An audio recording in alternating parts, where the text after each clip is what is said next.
The warning lights turned red. Then they turned off completely. That was worse. Jiho pulled hard on the control stick, but the ship did not listen anymore. The engine made a terrible sound, like metal screaming in pain. Through the front window, he could see a planet below. It was white and blue. Mostly white, a frozen world spinning slowly in the darkness of space. "Come on," Jiho whispered to his ship. "Just a little more." But the ship had nothing left to give. It had carried him across 3 star systems. It had survived asteroid fields and solar storms. Now, finally, it was dying. Jiho was a cargo pilot. He was 28 years old. He had brown eyes and short black hair, and he was not a hero. He was just a man who moved boxes from one planet to another. He had never fired a weapon in his life. He had never saved anyone. He was ordinary in every way, but ordinary men can still fight to survive. He strapped himself tight into his seat. He angled the ship toward the planet below. If he was going to crash, he would crash on land. Not in space. At least on land. There was a chance. In space, there was only cold and silence and death. The ship hit the atmosphere like a stone hitting water. Everything shook. Jiho's teeth rattled in his head. Fire wrapped around the windows as the ship fell faster and faster. He could not see anything except orange and red flames. Then the flames disappeared. And he saw white, endless white. Snow and ice stretched in every direction. Mountains of ice stood like giants in the distance. The sky was pale gray, heavy with clouds. The ground came up fast. Jiho closed his eyes. The crash was loud. It was violent. The ship hit the snow and slid for a long time, throwing up walls of white powder. Metal bent and broke. Glass shattered. Jiho was thrown forward, then backward, then sideways. His safety straps cut into his chest and shoulders. Then everything stopped. For a long moment, Jiho did not move. He listened to his own breathing. He felt his heart beating fast in his chest. He was alive. Somehow, he was alive. He opened his eyes. The ship was destroyed. The front was crushed like a paper cup. Sparks flew from broken wires. Cold air was already coming in through the cracks. Very cold air.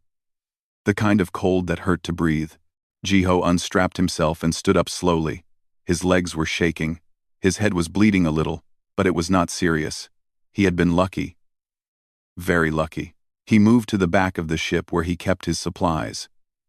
The cargo area was damaged, but not completely destroyed. He found his emergency bag. Inside was food, water, medicine, a knife, a fire starter, and a thermal blanket. He also found his thick jacket and put it on quickly. The cold was getting stronger every second. He checked the ship's computer, but it was dead. No power. No way to send a message for help. No way to know where he was. Jiho stood in the broken doorway of his ship and looked out at the frozen world. The wind hit him like a punch.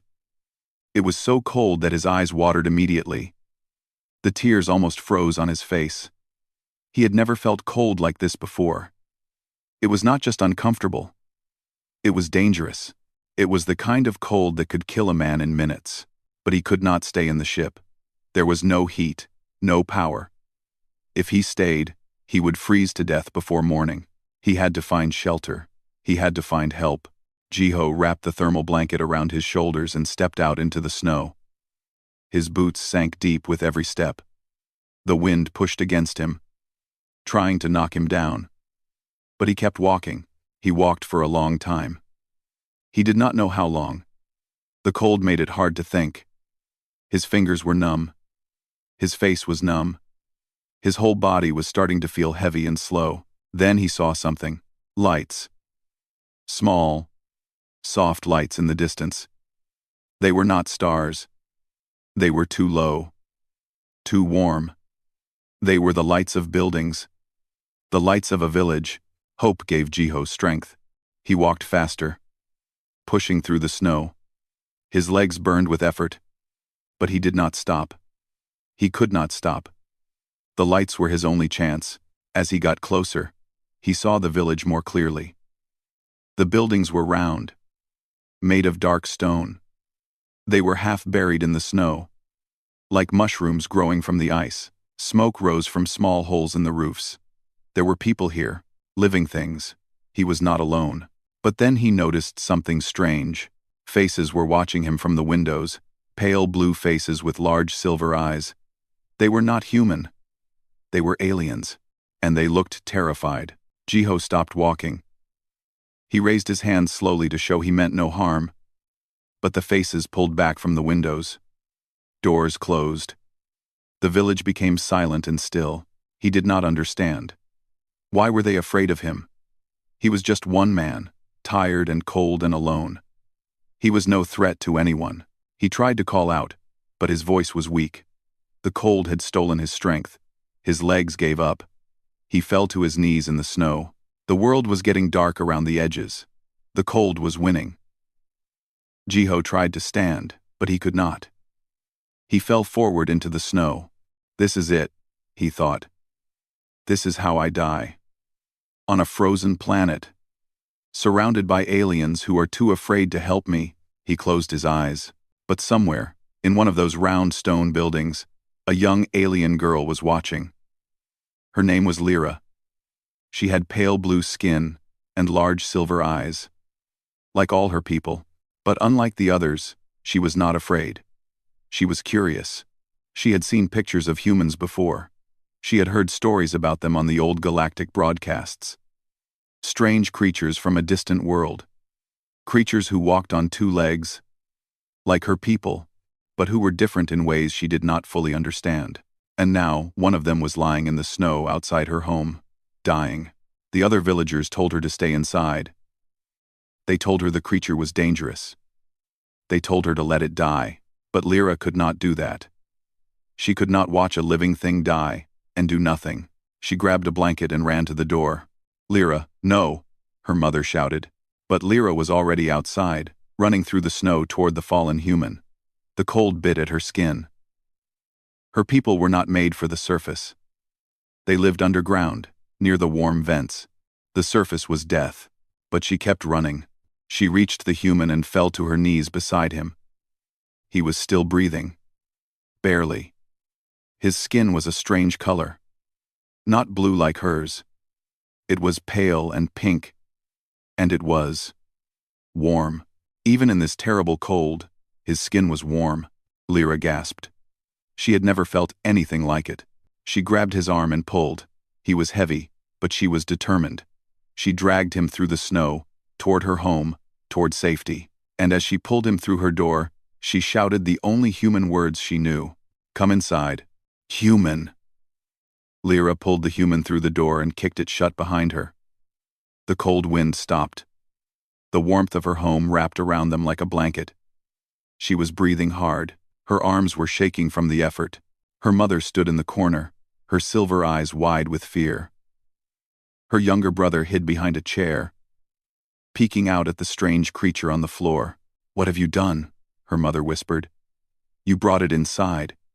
You brought the alien inside our home." "He was dying," Lyra said. "I could not leave him. It could be dangerous. It could hurt us." Lyra looked down at the human. He was lying on his back, his eyes closed. His chest moved slowly up and down. He did not look dangerous. He looked tired and broken and alone. "He is not dangerous," Lyra said softly. "Look at him. He needs help." Her mother did not move. Neither did her brother. They were too afraid. The Villani people had lived on this frozen planet for thousands of years. They had never seen a human before. They had only heard stories, and stories could be wrong. Lyra knelt beside the human and touched his face. She pulled her hand back quickly, shocked. "He is warm," she said. "His skin is warm." "That is impossible," her mother said. "Nothing is warm without the vents." But it was true. Lyra touched him again, more slowly this time. His skin was not just a little warm. It was very warm. Like touching a stone that had been sitting near the heat vents all day. The warmth spread into her fingers and made them tingle. "How is this possible?" Lyra whispered. The human made a small sound. His eyes moved behind his closed eyelids. He was waking up. Lyra leaned closer. Hello? Can you hear me? His eyes opened slowly. They were brown, like the mud near the hot springs. He looked at Lyra, and for a moment, he seemed confused. Then, his eyes went wide with surprise. He tried to sit up, but he was too weak. He fell back down. Do not move, Lyra said. You are safe now. You are inside. The human stared at her. He opened his mouth and spoke, but the words were strange. She did not understand them. I do not speak your language well, Lyra said carefully. She had learned some human words from the old galactic broadcasts, but not many. Do you understand me? The human blinked. Then, slowly, he nodded. Yes, he said. His voice was rough and tired. I understand. Lyra felt a wave of relief. Communication was possible. That was good. My name is Lyra, she said. You crashed near our village. I brought you inside. The human looked around the room. He saw her mother in the corner, her brother hiding behind the chair. He saw the round walls of their home, the soft light from the heat vents in the floor. Thank you, he said. You saved my life. Lyra smiled. It felt strange to smile at an alien, but she could not help it. His words were kind. What is your name? She asked. Jiho, he said. My name is Jiho. Jiho, Lyra repeated.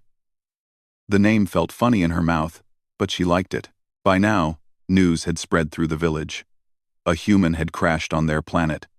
A human had survived the surface, and Lyra had brought it into her home. One by one, villagers came to see. They stood in the doorway, peeking inside with their large silver eyes. They whispered to each other in worried voices.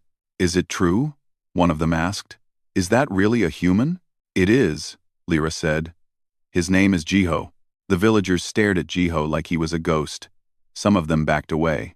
Others leaned closer, curious despite their fear. An old man pushed through the crowd. His name was Elder Pano. He was the leader of the village, and his skin was darker blue than the others, marked by age. He walked slowly, leaning on a wooden stick. Move aside, Elder Pano said. Let me see this creature. The crowd parted. Elder Pano walked into the room and stood over Jiho. He looked down at the human with eyes that had seen many things. So, Elder Pano said, a human. I never thought I would see one with my own eyes. Jiho tried to sit up again. This time, he managed it. He leaned against the wall and looked up at the elder. I mean no harm, Jiho said. Elder Pano tilted his head. You walked across the surface, in the open air, in the cold. Yes, Jiho said. That is not possible. Our people cannot survive on the surface for more than a few minutes. The cold kills us. Yet you walked for a long time. I saw you from my window. How did you do this? Jiho seemed confused by the question. I am human. Humans can survive in cold weather. We do not like it, but we can do it. The villagers whispered to each other. This made no sense to them. Nothing could survive the surface. Nothing except the ice creatures. And they were not truly alive. Lyra reached out and touched Jiho's hand. Again, she felt the warmth. Elder Pano, she said. Touch him. Feel his skin. The elder frowned. But he knelt down slowly and placed his old hand on Jiho's arm. His silver eyes went wide. By the vents, Elder Pano breathed. He is warm. He carries heat inside his body. The whispers in the crowd grew louder. Some villagers pushed forward to touch the human. Others backed away in fear. How is this possible? Someone asked. How can a creature make its own heat? Jiho looked at all the blue faces staring at him. He seemed overwhelmed. But he tried to explain. Humans are warm-blooded, he said. Our bodies make heat from the food we eat. It keeps us alive in cold places. The villagers did not fully understand. To them, heat came from the ground, from the vents, from the planet itself. The idea that a creature could make its own heat was like magic. It was like carrying a piece of the sun inside your body. Lyra sat back on her heels, amazed. She had read about different alien species in the old books. She knew that the galaxy was full of strange creatures. But she had never imagined anything like this. A living furnace, a creature made of warmth. "You are like the old fire spirits," Lyra said softly. Jiho looked at her. "What?" "The old fire spirits. From our legends. They were beings who brought warmth to the frozen universe long ago. They carried fire inside them. And wherever they went, life followed." Jiho shook his head. "I am not a spirit. I am just a man. An ordinary man." But Lyra was not sure about that. She had seen many ordinary things in her life. Jiho did not seem ordinary to her. Elder Panos stood up slowly. He looked at Jiho with a new expression on his face. Not fear anymore. Something else. Respect, perhaps. Or wonder. "You may stay in our village," Elder Panos said, "until you are well enough to leave. Lyra, you found him. He is your responsibility." Lyra nodded. "I understand." The elder turned and walked out. The crowd of villagers followed him, still whispering among themselves. Soon, only Lyra, her mother, her brother, and Jiho remained. Her mother had not moved from the corner. She was still afraid. "Lyra," her mother said quietly, "be careful with this creature. We do not know anything about humans. We do not know what they can do." "I will be careful," Lyra promised. But as she looked at Jiho, she did not feel afraid. She felt excited. A human had come to her village. A creature who carried fire inside his body. A being from another world. For the first time in her life, Lyra felt like something interesting was finally happening. Jiho looked at her and smiled weakly. "Thank you again," he said, "for saving me, for bringing me inside." Lyra smiled back. "You are welcome, Jiho. Rest now. Tomorrow, you can tell me everything about your world." Jiho closed his eyes and leaned his head back against the wall. Within moments, he was asleep.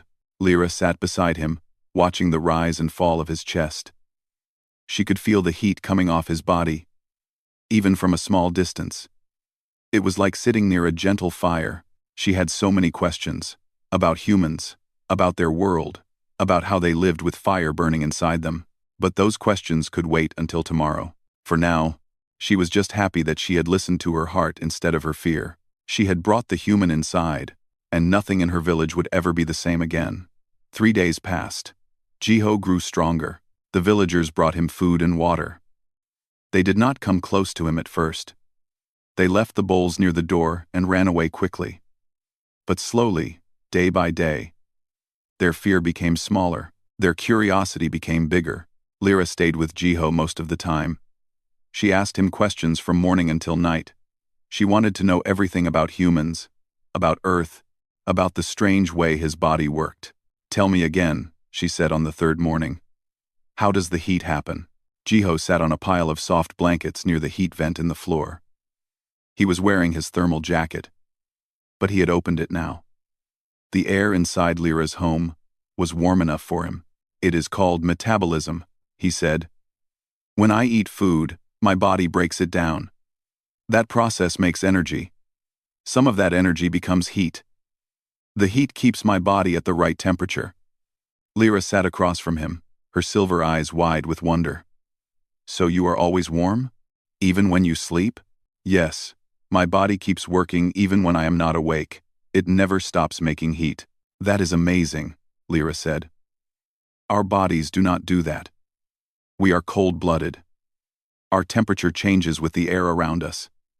If the air is cold, we become cold. If the air is warm, we become warm." "That is why you live underground," Jiho said. "Near the heat vents," Lyra nodded. "Yes. Without the vents, we would die. The surface is death to us." "All." Jiho looked at her with understanding in his eyes. "That must be hard. To be trapped in one place because of the cold." "It is just how life is," Lyra said. "We have always lived this way. We did not know there was another way." But now, she looked at him with something like hope. Now I know that other creatures can carry their warmth with them, wherever they go. That seems like freedom. Unratted bean. Jiho smiled. I never thought of it that way. For humans, being warm-blooded is just normal. We do not think about it. You do not know how special it is, Lyra said. To my people, you are like a miracle. Jiho looked uncomfortable. I am not a miracle. I am just different. But Lyra was not so sure. That afternoon, more villagers came to visit. They were not afraid anymore. They were curious. They wanted to see the warm human. They wanted to feel his skin. Jiho sat patiently while the Villani touched his hands and his face. They gasped every time they felt his warmth. Children giggled and ran away, then came back to touch him again. He is like a living heat stone, one woman said. No, he is warmer than the heat stones, another said. Much warmer. An old woman named Bora pushed through the crowd. She was a healer, and she was known for being brave and direct. She sat down in front of Jiho and looked at him carefully. May I examine you? She asked. I want to understand how your body works. Jiho nodded. Of course. Bora placed her blue hands on Jiho's chest. She closed her eyes and focused. After a long moment, she opened her eyes again. Her expression was amazed. Your heart, she said. It beats so fast. How fast? Jiho asked. Much faster than ours. Our hearts beat slowly, maybe 30 times in a minute. Your heart must beat 60, 70 times. That is normal for humans, Jiho said. Our hearts work hard to pump warm blood through our bodies. Bora shook her head slowly. You are like a machine that never stops. Always moving, always burning. How do you not burn up? Jiho laughed softly. Sometimes it feels like we might. Humans get tired. We need to eat a lot. We need to sleep. Making all that heat takes a lot of energy. Lyra leaned forward. Is that why you eat so much? I noticed you eat more than any of us. Yes, Jiho said. Food is fuel. Without it, our bodies would get cold and stop working. The villagers listened with great interest. They had never imagined that a creature could work this way. To them, Jiho was not just an alien. He was a wonder of nature. That evening, Lyra sat with Jiho near the heat vent. The other villagers had gone home. The room was quiet and warm. Can I ask you something? Lyra said. You can ask me anything, Jiho said. Do you miss your home? Your planet? Jiho was quiet for a moment. His brown eyes looked sad. Yes, he said finally. I miss it very much. Earth is very different from this place. It has blue oceans and green forests. It has warm summers and cold winters. It is beautiful. It sounds beautiful, Lyra said. I would like to see it someday. Maybe you will, Jiho said. The galaxy is big, but humans are good at traveling. We build ships that can go very far. Lyra looked at the ground. I have never left this village. I have never even seen another part of our planet. The cold keeps us trapped. Jiho reached out and touched her hand. His skin was so warm against her cold fingers. She did not pull away. You are not trapped, he said. Your mind is free. You can imagine anything. You can dream of anything. And someday, maybe, you will find a way to see those dreams become real. Lyra looked up at him. No one had ever spoken to her like this before. No one had ever told her that she could be more than what she was. You are kind, she said. Is that normal for humans? Jiho smiled. Some humans are kind, some are not. We are all different, just like any species. But I try to be kind. My mother taught me that kindness is the most important thing. Your mother sounds wise. She was. She died a few years ago. But I still hear her voice in my head sometimes, telling me to be good, to help others, to never give up. Lyra felt a wave of sadness for him. I am sorry about your mother. Thank you, Jiho said. She would have liked you, I think. She always said that the best people are the curious ones, the ones who ask questions and try to understand.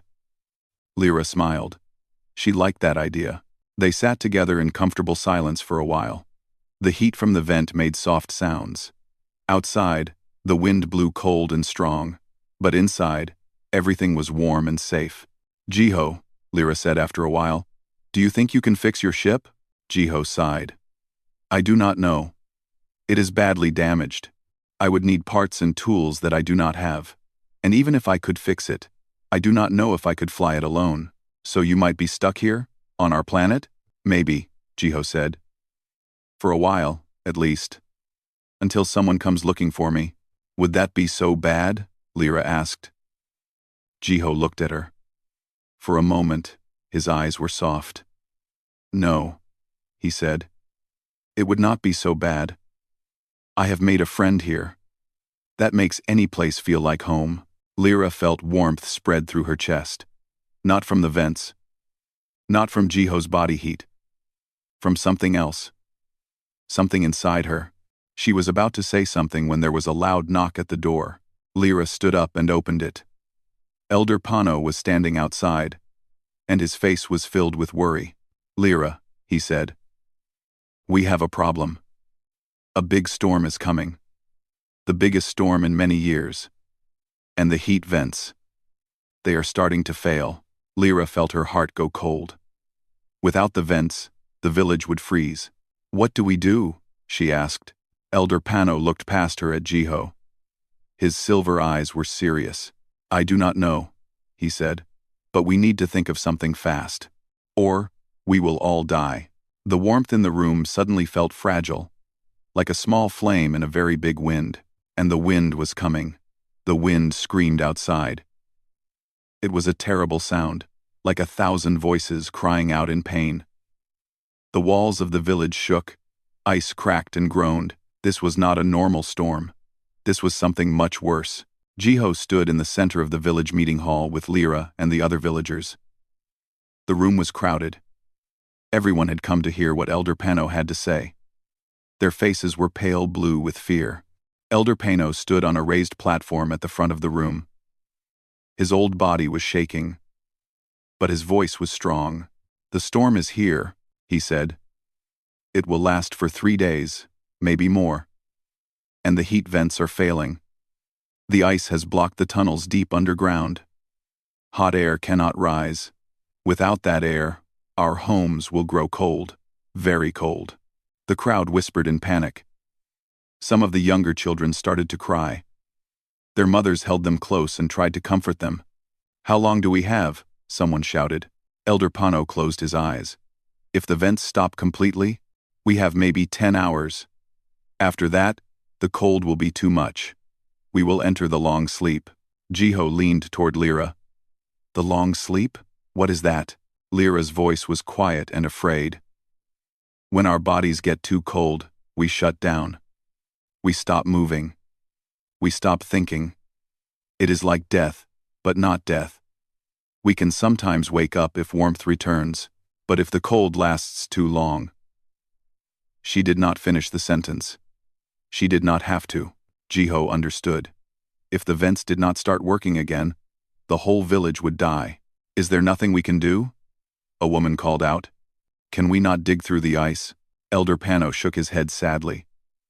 "The blockage is deep in the tunnels. Very deep. The cold down there is even worse than the surface. No Villani can survive long enough to reach it. We would freeze before we got halfway." The room fell silent. Jiho could see the hopelessness on every face. These people were trapped. They had no way to save themselves. They were going to watch their village die, one home at a time, as the warmth slowly disappeared.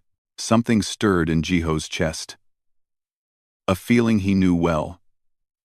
It was the feeling his mother had taught him about. The feeling that told him he had to do something, even when it seemed impossible. He stepped forward. "I will go." Everyone turned to look at him. The room went completely quiet. Elder Pano frowned. "What did you say?" "I will go into the tunnels," Jiho said. "I will find the blockage and clear it." The villagers stared at him like he had lost his mind. Even Lyra looked shocked. "That is impossible," Elder Pano said. "The tunnels are frozen. The cold down there would kill anyone." "Not anyone," Jiho said. I am warm-blooded. My body makes its own heat. I can survive in places where your people cannot. Let me try. The whispers started again. But this time, they were different. There was hope in them. Fragile hope, like a tiny seed in frozen ground. Elder Pano studied Jiho carefully. You would risk your life for us? You are not one of us. You are a stranger. Why would you do this? Jiho looked around the room at all the blue faces watching him. He saw mothers holding children. He saw old people leaning on their walking sticks. He saw young couples holding hands. These were people. Afraid, hopeful, loving people. Not so different from humans. Because it is the right thing to do, Jiho said simply. Your daughter saved my life when she did not have to. She brought me inside when everyone else was afraid. I owe her. I owe all of you. And even if I did not owe you anything, I could not stand by and watch you die. That is not who I am. The room was silent for a long moment. Then, Elder Pano nodded slowly. Very well, he said. If you are willing to try, we will not stop you. But you should know the danger. The tunnels are deep and dark. The ice is thick. Even with your warmth, you might not survive. I understand, Jiho said. Lyra grabbed his arm. Jiho, no. It is too dangerous. There must be another way. Jiho looked at her. Her silver eyes were filled with fear. But not fear for herself, fear for him. There is no other way, he said gently. You know that. If I do not try, everyone here will die, including you. But if you go down there, you might die too. Won the money. Won the money. You. Yes, I might. But I would rather die trying to help than live knowing I did nothing. Lyra's eyes filled with tears. In her culture, tears were rare. They froze too quickly on the surface. But here, underground, they could fall. You are brave, she said. Too brave. It is foolish. Jiho smiled. My mother always said that bravery and foolishness are the same thing. It just depends on whether you succeed or fail. Anna. Lyra laughed, despite her tears. It was a small, sad laugh. I am going with you, she said suddenly. Jiho shook his head. No. Absolutely not. You cannot survive down there. I know the tunnels better than you. You would get lost in minutes. You need a guide. Lyra, you could die. And you could die alone in the dark, lost and confused. At least with me, you have a chance. They stared at each other for a long moment. Jiho could see the determination in her eyes. She was not going to change her mind.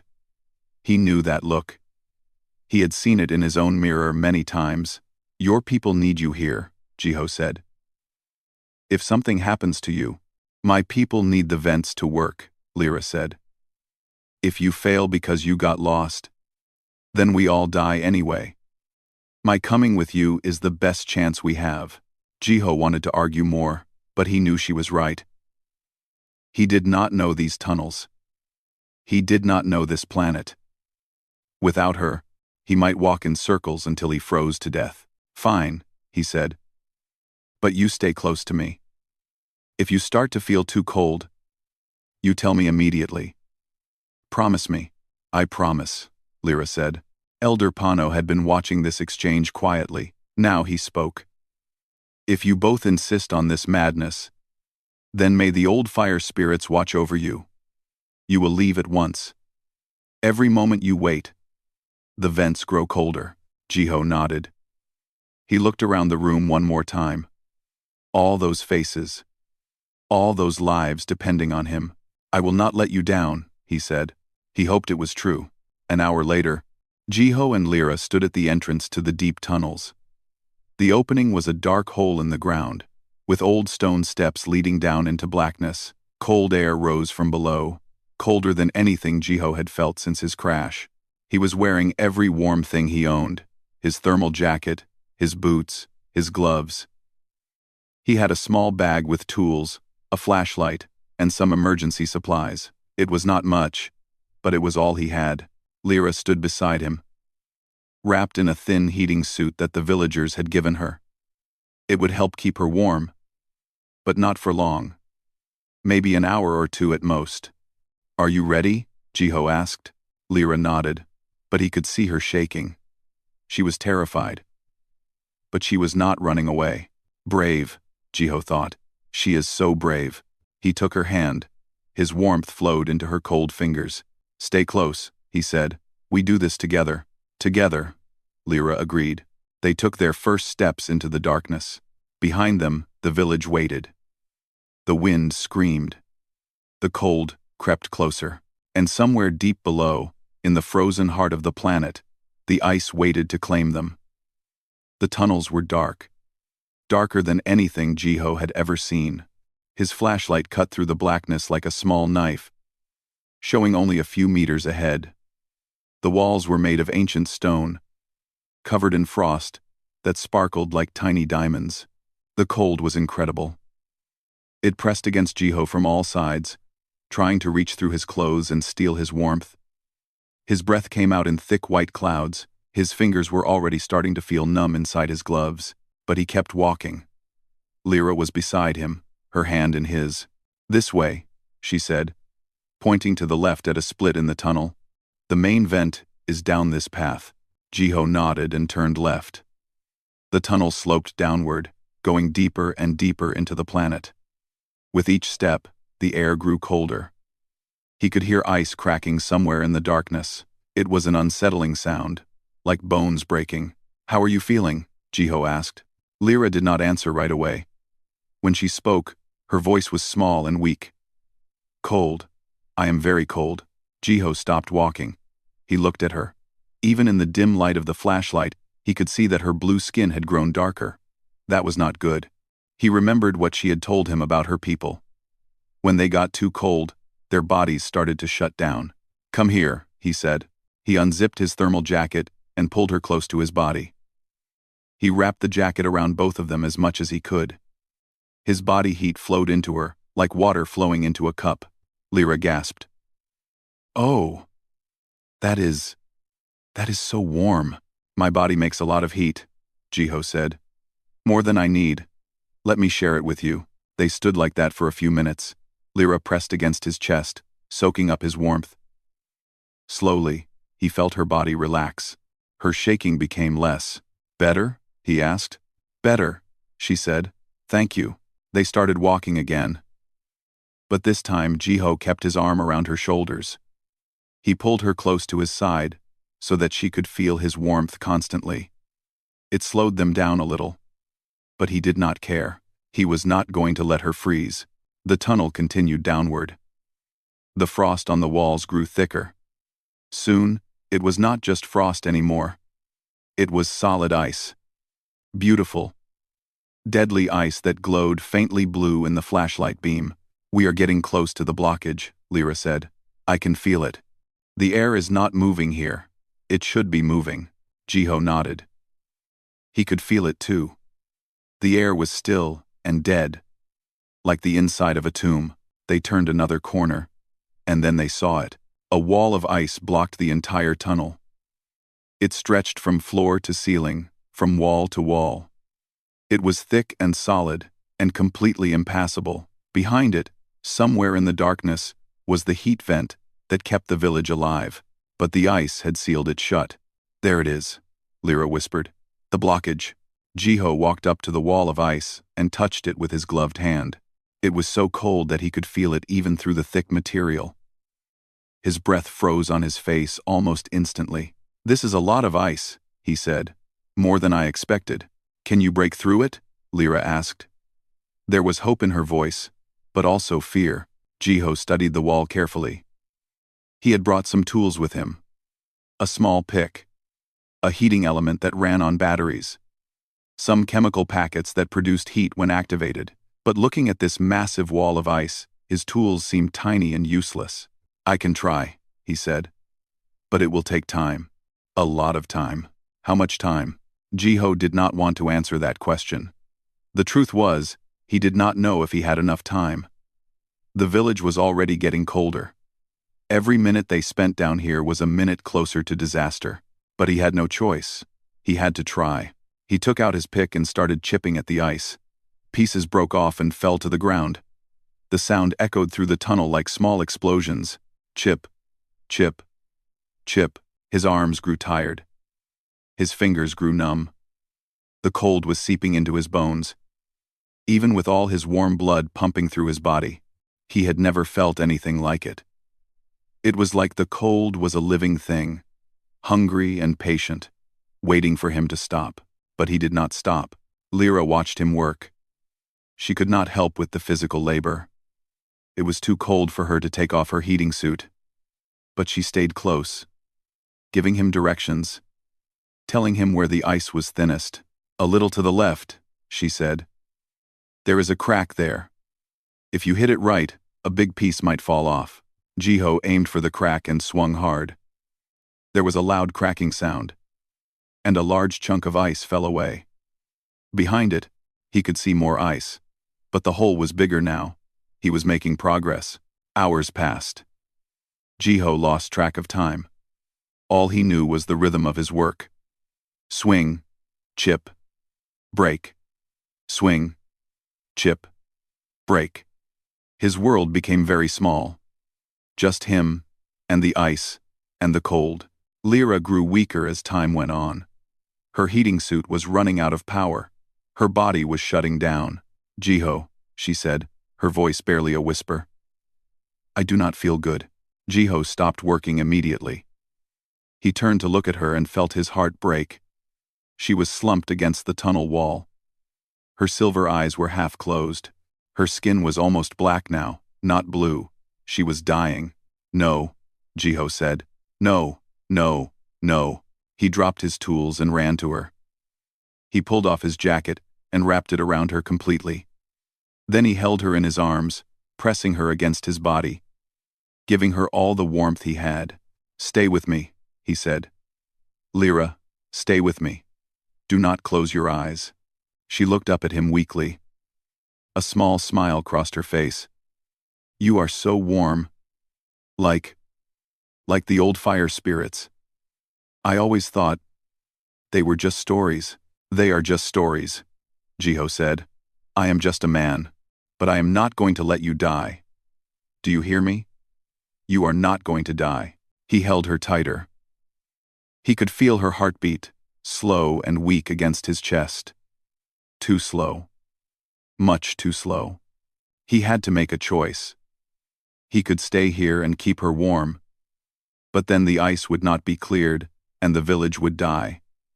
Or he could keep working on the ice, but then Lyra might freeze to death in his arms. It was an impossible choice, but then Jiho had an idea. He carried Lyra closer to the ice wall. He found a small hollow in the tunnel floor, a place where the rock was slightly warmer than the ice. He laid her down there, wrapped in his jacket. "I am going to finish this," he said. "I'm going to break through. And when the hot air comes through, it will warm you up. Just hold on a little longer. Can you do that?" Lyra's eyes flickered open. "I will try." Jiho kissed her forehead. It was an impulse, something he did not even think about. Her skin was cold against his lips. "I will come back for you," he said. "I promise." Then he turned back to the ice. He did not have his jacket anymore. The cold hit him like a hammer. It was so cold that it hurt to breathe. His muscles screamed at him to stop. His body begged him to give up, but he did not stop. He picked up his tools and attacked the ice with everything he had. He was not just working anymore. He was fighting. Fighting for Lyra. Fighting for the village. Fighting for everyone who had ever told him that ordinary people could not do extraordinary things. Chip. Chip. Chip. The ice fell away, piece by piece. And somewhere in the darkness behind the wall, Jiho could hear something. A sound. A soft, rushing sound. The sound of heat waiting to be released. He was almost through. Just a little more. Jiho swung the pick one more time. His arms were so tired that they felt like they were made of stone. His whole body was shaking from the cold. He could not feel his hands anymore. He could barely see through the frost on his eyelashes, but he swung anyway. The pick hit the ice wall with a loud crack. For a moment, nothing happened. Then Jiho heard a sound that made his heart leap. A deep, rumbling sound. Like thunder underground, the ice wall was breaking. Cracks spread across the surface like lightning. Jiho stepped back just in time. The whole wall collapsed in front of him, huge pieces of ice crashing to the ground, and behind it, from the darkness beyond, came a rush of hot air. The heat hit Jiho like a wave. It was glorious. It was life itself. The hot air from the deep vents rushed past him, filling the tunnel.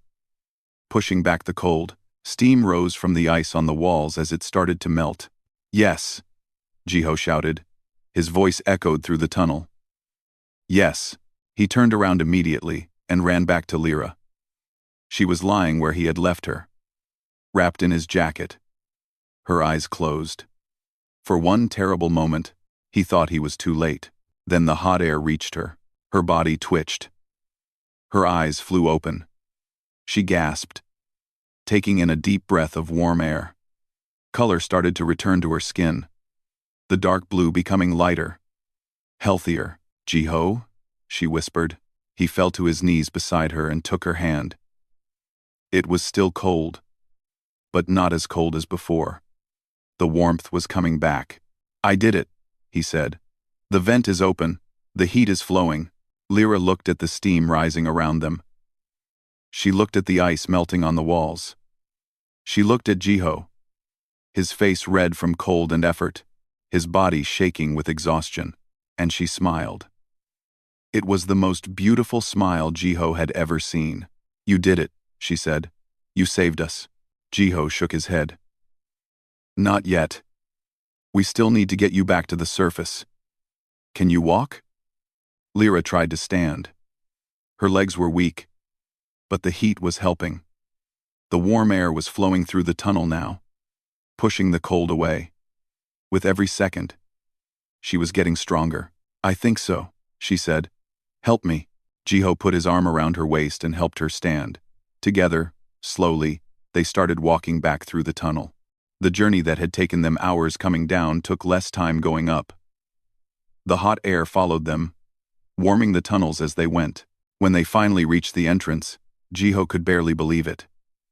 Warm air was flowing out of the tunnel mouth and into the village. He could hear people shouting in the distance. Happy shouts, relieved shouts. They stepped out into the village center, and everyone was there.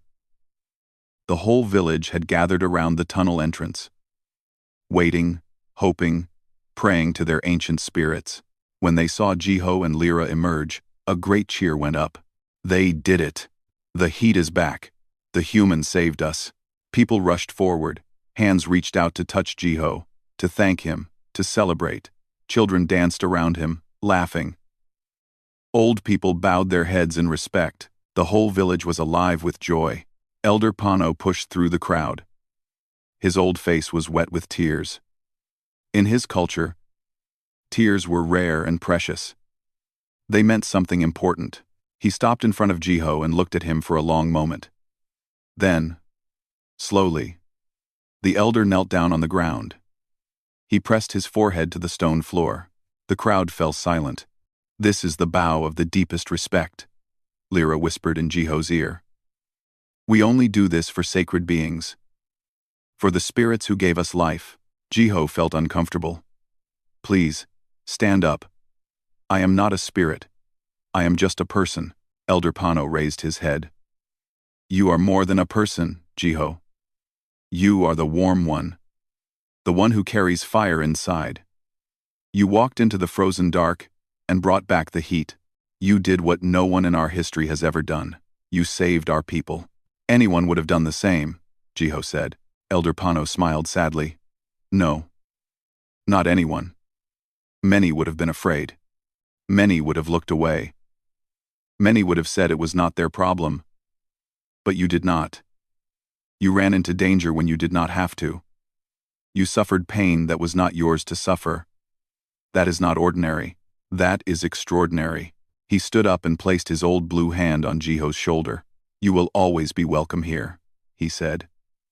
You are one of us now. You are Villani. In your heart, if not in your body. The crowd cheered again. People started singing an old song, something about fire and warmth and hope. Jiho did not understand the words, but he understood the feeling. Lyra took his hand and squeezed it. Her skin was warm now, almost as warm as his. The heat from the vents had brought her back to full health. "Thank you," she said. "Thank you for everything." Jiho looked at her silver eyes shining with happiness. And he felt something he had not felt in a long time. A sense of belonging. A sense of home. "Thank you for bringing me inside," he said. "If you had not done that, I would have died in the snow. Everything that happened after was because of your kindness." Lyra shook her head. "I just opened a door. You did the rest." "We did it together," Jiho said. That night, the village held a celebration. They ate food and drank warm drinks. They told stories and sang songs. The storm still raged outside, but nobody cared. Inside, everything was warm and safe. Jiho sat near the central heat vent, surrounded by villagers who wanted to hear his story. He told them about Earth, about humans, about the many worlds he had visited as a cargo pilot. They listened with wide eyes, amazed by every detail. Lyra sat beside him the whole time, translating when needed, adding her own comments, laughing at his jokes. She looked happy. Really, truly happy.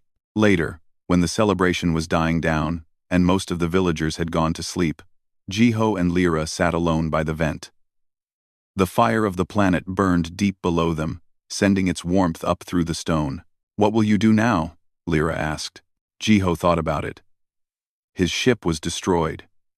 He had no way to leave. A rescue team might come eventually, but it could take months, maybe years. "I suppose I will stay here," he said. "If you will have me." Lyra smiled. "I would like that very much." "I could help the village," Jiho said. "There must be things I can do. Ways I can be useful." "You could teach us about humans," Lyra said. "About your technology. Your science. There is so much we could learn from each other." Jiho nodded. The idea was exciting. He had never been a teacher before, but he was willing to try. Anything to help these people who had given him so much. "And maybe," Lyra said softly, "when your rescue ship comes, I could go with you, to see other worlds." Jiho looked at her. The thought of showing her his home planet, of introducing her to everything he loved, made his heart race. "I would like that too," he said. They sat in silence for a while, watching the steam rise from the vent, feeling the warmth of the planet beneath them. Outside, the storm was ending. The wind was growing quieter. The worst was over. And for Jiho, stranded on a frozen world far from home, surrounded by aliens who had become family, a new chapter of his life was beginning. He did not know what the future would bring. But for the first time in a long time, he was not worried. He had warmth. He had friendship. And sometimes, that was all anyone needed. 3 months passed. Jiho learned to live among the Villani. He learned their language, their customs, their songs. He ate their food, which was strange at first but slowly became familiar. He slept in a small room that Lyra's family had made for him, next to their home. He became a teacher, just as Lyra had suggested. Every day, children came to listen to his stories about Earth and humans. They sat in circles around him, their silver eyes wide with wonder, asking endless questions. "Is it true that humans can swim in water?" one child asked. "Yes," Jiho said. "On Earth, we have huge oceans. Some humans spend their whole lives on boats, traveling from place to place." "Amazing!" the children gasped. "Is it true that humans once walked on their moon?" another child asked. "Yes. Many years ago, humans built rockets and flew to the moon. They walked on its surface and came back safely." The children could hardly believe it. To them, humans were like beings from legend. Creatures who could go anywhere, do anything, survive anything. Jiho tried to explain that humans were not so special. They were just people who never gave up, who always kept trying, who always looked for ways to overcome their limits. But the Villani did not see it that way. To them, Jiho was living proof that the galaxy was full of wonders. Lyra was with him almost every day. They walked through the tunnels together, talking about everything and nothing. They ate meals together. They watched the stars together, through small windows in the surface. Something was growing between them, something that had no name in either of their languages. It was not quite friendship.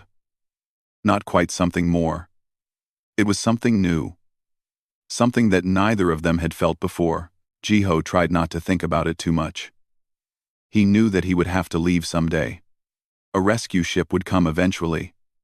He would return to human space, to his old life, to everything he had left behind.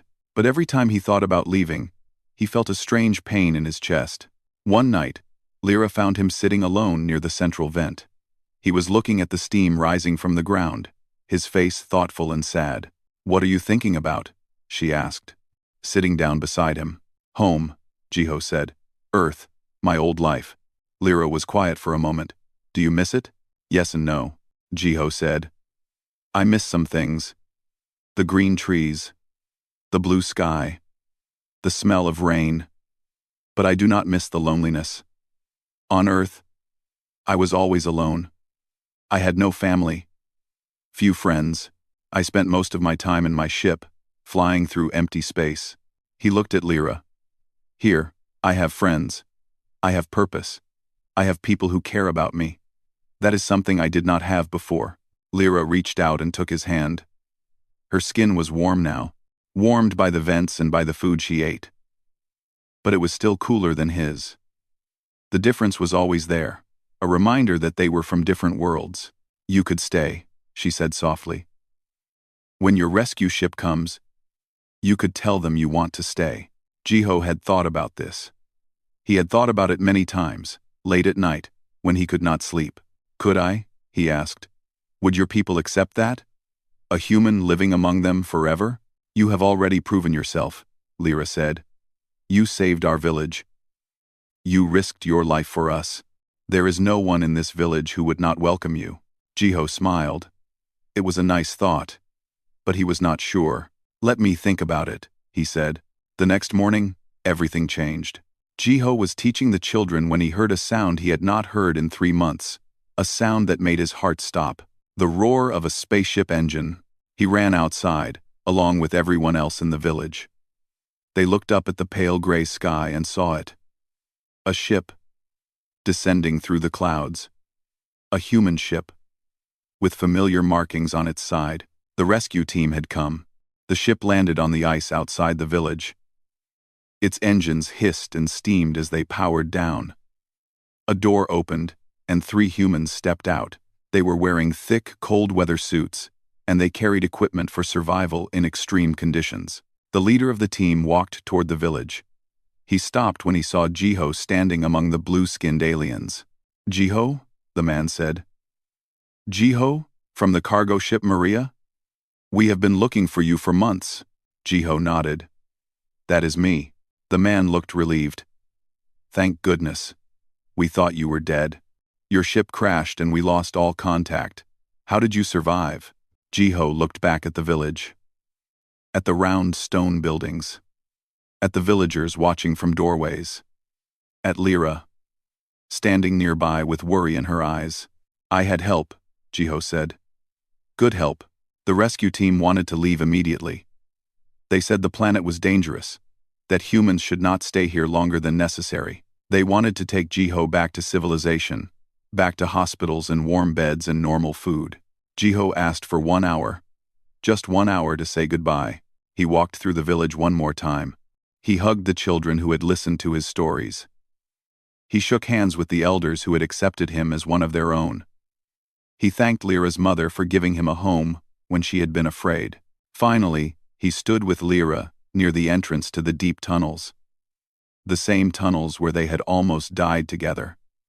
The same tunnels where he had learned what it meant to be truly brave. "So this is goodbye," Lyra said.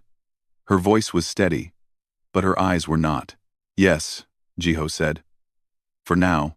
Lyra reached into her pocket and pulled out something small and glowing. It was a crystal, deep red like fire, shining with inner light. Jiho recognized it. It was a piece of the sacred geothermal core, the heart of the planet itself.